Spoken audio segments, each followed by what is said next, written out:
Why did I quit a well paying job to do what I love? Well, I'm an artist, a poet, but in my job I couldn't show it.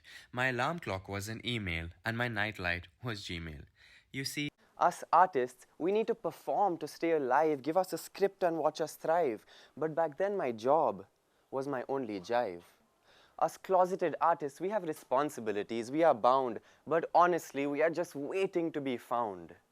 Every day, I'd dive into the work grind, and by evening, I'd lost my mind. Every day, I'd cater to every request as if it was life's biggest conquest. But finally, there came a day where I refused to sign another NDA until my own feelings saw the light of day. I had a lot to say and time was slipping away, so I refused to waste another lunch break in filling out invoices and drowning my voices.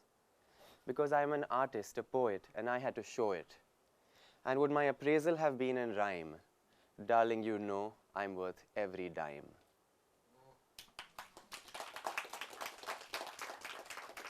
Thank you. I've always had a love for the performance arts ever since I was a child. But rewind 7 years and I was confronted with that dilemma in my life where I had to choose which profession I wanted to adopt to make a living. I loved biology, and so I wanted to pursue medicine and possibly be a surgeon. But I wasn't ready to invest 7 years of my life into studying medicine. And eventually, I fell in love with psychology. So I got my bachelor's degree in psychology and then specialized as a clinical hypnotherapy and past life regression therapist. I started treating clients using hypnotherapy. I loved understanding human behavior and the human mind. But I had this need to create. I wanted to do more than just client sessions. So I got my first full-time job as a content writer at a content and marketing agency. But I still felt like I wanted to do more than writing. So I got my next full-time job at a well-known content and culture company. Here I managed some of India's biggest comedians and content creators, such as Kanan Gill and Kani Surka. And as my exposure to the field of content increased, my wings as an artist started to open. I soon realized that I can tap into my childhood talents, such as my love for performing and writing, and I started creating spoken word poetry. I soon published a series of spoken word poems on Instagram called Project Speak, which stood for Speak Productively, Engage, and Know. My poems were based on my life experiences with issues such as gender roles and body shaming. And soon, thousands of people started liking and sharing my poetry. My story seemed to resonate with a lot of people. I remember a female sent me a message saying that her fiancé, who she was about to marry, but wasn't masculine enough. When she saw my poem, she realized that not his masculinity, but his heart is what was going to stay with them. And such responses on the internet made me realize that my work was forming an impact and resonating with people. Now, let the record show that at this point, I was still in a full-time job, managing multiple artists, producing shows, managing brand work, and creating pitches. So after my day in office, I'd come home, set up my camera and tripod, and film my poetry. After getting my satisfactory take, I sat color correcting, editing, adding subtitles and music to my videos till 3 o'clock in the morning. And then in a few hours, I went back to work. 6 months into my job, I realized that I would thrive much better as an artist than as someone managing artists. And so I sent a letter, an email to my CEO titled Furthering Talent, explaining to them how I thought I would do much better as an artist than as an employee. But they rather wanted me as an employee. So I continued working and got a lavish pay raise. I quit my job 6 months later to pursue being an actor and a content creator full-time. During this phase, a friend of mine, Malika Dua, who happens to be an actor, suggested that if my life and my heart thrived when I was performing, then there was no option besides going to acting school. And that's exactly what I did. And my training as an actor was life-changing, which is not something I say easily. The acting course was brutal but incredible. Every day I had to unlayer and confront aspects of my own self that I didn't even know existed. And then I had to channelize my emotions into scenes, scripts, and characters. It was incredible. But initially I kept getting feedback that the audience couldn't see the real me in a scene, that I was playing my idea of a character learned from society, such as ideas of masculinity and of dominance. So my acting coach told me to just be myself, to bring myself in the scene and to bring my version of the character into a scene rather than a superimposed idea of the character. And one day I was tired of trying to ace it, so I just brought myself into the scene. And that's the day my scene got applause, because it was believable, organic, and natural, and I was just myself. Now, with these newfound versions of myself, I started creating characters for Instagram, male as well as female characters. I have a female character. Her name is Tanya, and Tanya is an exotic French diva. That is Tanya in the middle. Tanya is an exotic French diva who is a very extravagant lady and lives in Mumbai, but she doesn't understand Indian culture. Soon, I was invited to interview Bollywood celebrities Rajkumar Rao, Boman Irani, and a couple of others as Tanya for a movie promotion. So, I created a talk show called Tea with Tanya, where I could interview celebrities. And I wore my wig in front of 3 men who stared awkwardly at me in the studio bathroom, went on the floor, and interviewed the actors. I have another male character called Chacha Chaturvedi. Chacha Chaturvedi is an old school man who grew up on a farm in a village. He only speaks Hindi, he doesn't understand social media, and he doesn't understand millennials, but he lives in Mumbai. And his journey is about how he understands what is happening in this world of Instagram. Another female character that I created is Tia Kapoor. Now, Tia Kapoor is the secret daughter of a well-known Bollywood family. Soon, these characters developed an audience of admirers, not to mention some awkward requests such as wanting to tattoo Tanya's autograph on their body.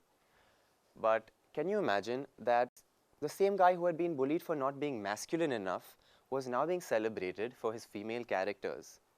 That tells us something really interesting about stereotypes.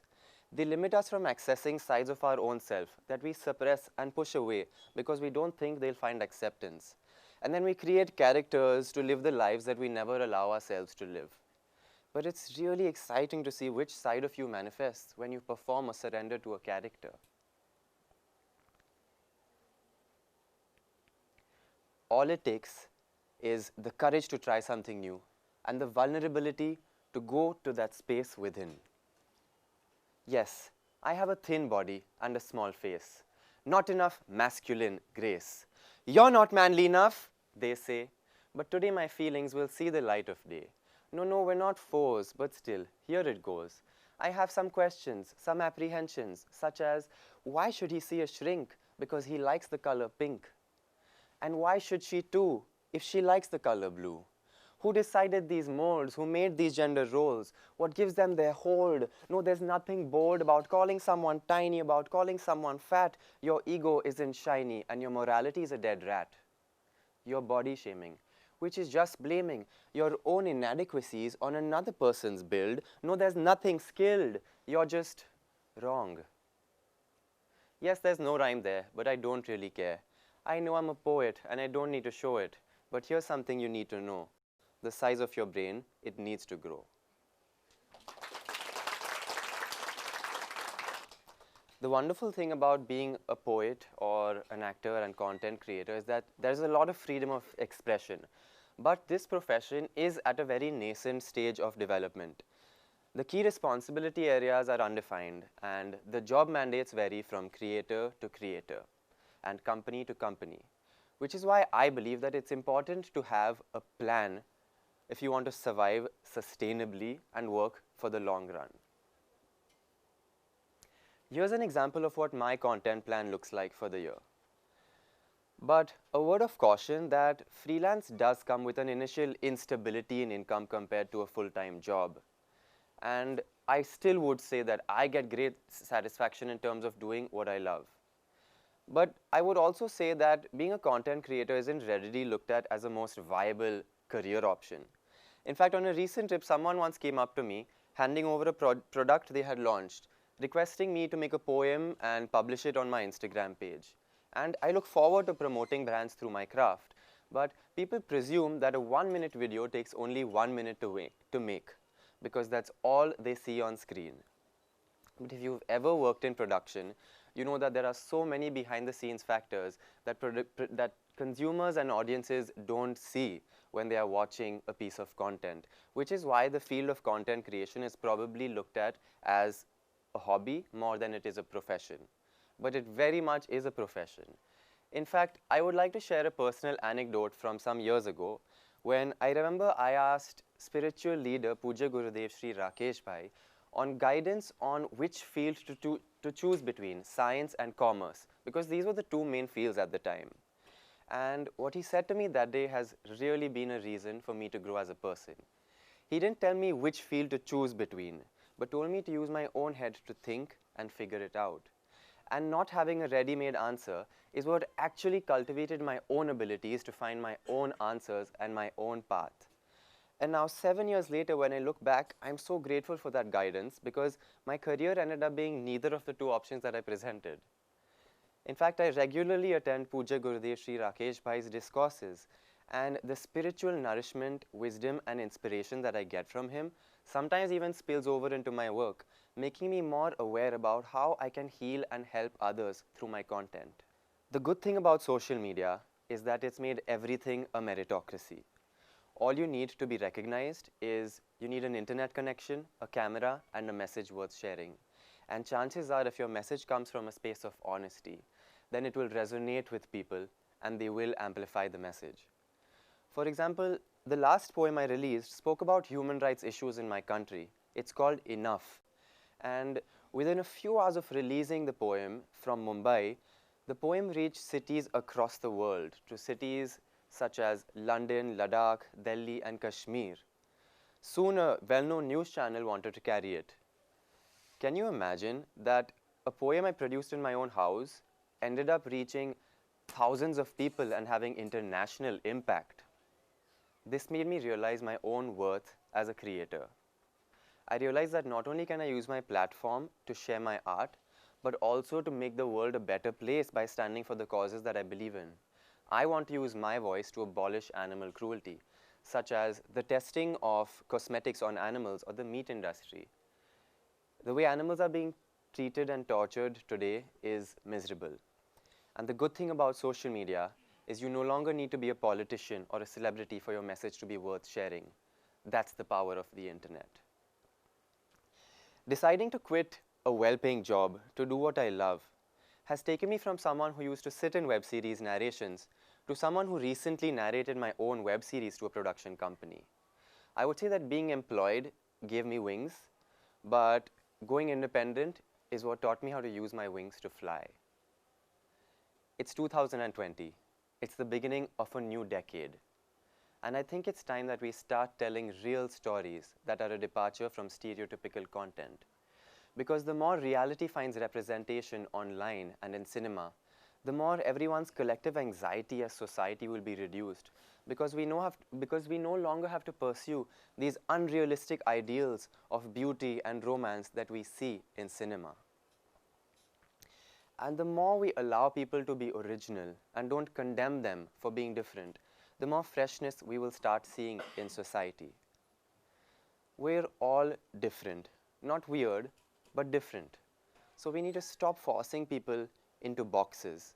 We need to learn to celebrate art without trying to alter it to fit into our narrow concepts. My family is an open-minded and progressive family. I have the privilege of having parents who understand my kind of work, and this makes it much easier for a millennial like me to create the kind of content that I create. And I would say that that's how non-judgmental and accepting an environment must be if we want originality and individuality to flourish in society and even content. I would like to conclude with something I realized recently, and something I request that we all start saying more to each other. You're not weird. You're original. Celebrate yourself. Thank you.